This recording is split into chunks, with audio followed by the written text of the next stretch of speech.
topic is peer-to-peer system, and before talking this system, we will briefly talk another system called client-server system.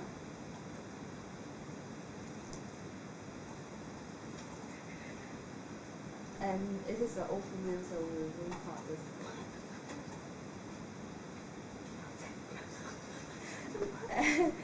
And what is the client-server system? And for this system, clients will make the request, and the servers will provide a service or resources corresponding to that request and send it to the clients.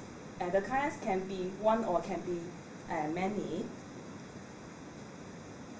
And so under this system, the download depends on the main server only. So that means once the main server or the critical server fails or shut down, all the requests cannot be fulfilled.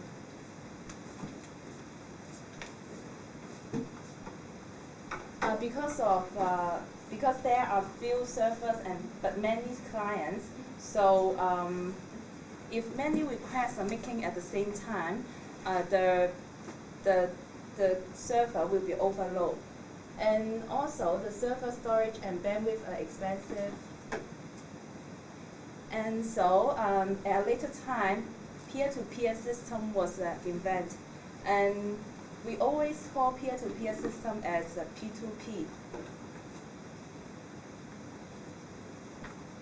And under this P2P system, clients and each computer act as clients and servers at the same time.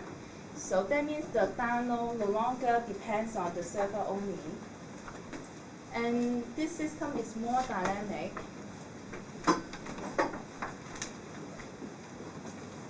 In 2007, about 74% of internet traffic are due to this system. So we can see that this system is becomes more popular.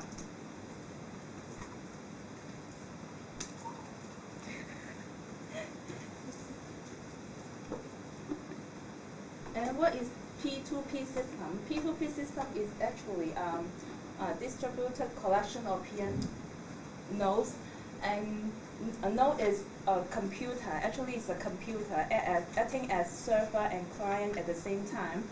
And every client contribute to the download and provide service to other peer. So once again, the download no longer depends on the server only. There are some features of nodes. Nodes are autonomous, and that means nodes can enter or leave the network frequently at any time. And this system work in a highly dynamic environment, and then so it has wider possibilities.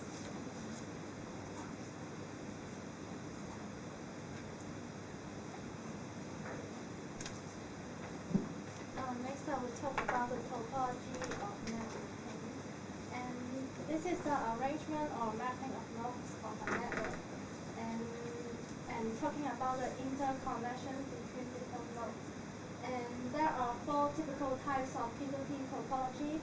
And one is centralized, the second is hierarchical, and there are 2 called decentralized and hybrid, and I'll compare the first 2 first. And for the centralized, is it hard to keep working? The answer is no, because the system is in one place. It is centralized. You see that there is central computer. I don't know. You mean that is localized, and is the information receive coherence? And yes, because the information is central. And how about the fault tolerance of this centralized P2P networking? It can tolerate single cause of failure. And is this easy to grow? No, because each system is placed and it is easy to shut down. And next, it is the hierarchical one. Is this hard to keep working? Um, no, because it consists of chain of authority. Actually, hierarchical means consistent, and the information received is catch consistency, and it is easier to grow. And we can add more leaves to reinforce the system, and only the roots. And for the first tolerance, the roots. I forgot the meaning of this word. As I just skipped it. Sorry. And it is easy to shut down because after we shut down the roots, and all the leaves will be shut down. And the other two one is decentralized and the centralized. And in this combination, every client can join the network, and so that it is very difficult to shut down because if you shut down these three also works.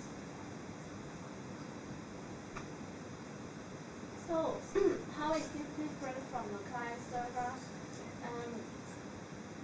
For the P2P system here, the clients are assisting each other. That means they are um, somehow compensation, something like that. And if this one fails, others can help him to restart again, something like that. So if this one doesn't work, others can still help the P2P network to function. Not, it's different from the client server. Because in the client server, once the server is down, the whole system cannot work. And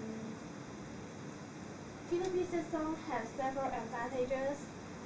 First is the efficiency on the usage of the resources. Because it makes use of unused bandwidth, storage, processing power at the edge of the network. And the second is the scalability, the scale. Because each consumer of resources also donates resources. So it is a what's so-called dynamic system. It's a two-way. And the aggregate resources grow naturally with utilization. And the third is reliability. Because the P2P system contains no single point of failure. Because just like I talked about the P2P system is the clients are assisting each other. So if if one of them fails, even the server fails, there is an alternate one to take its place. And the last one is the ease of administration. Yeah.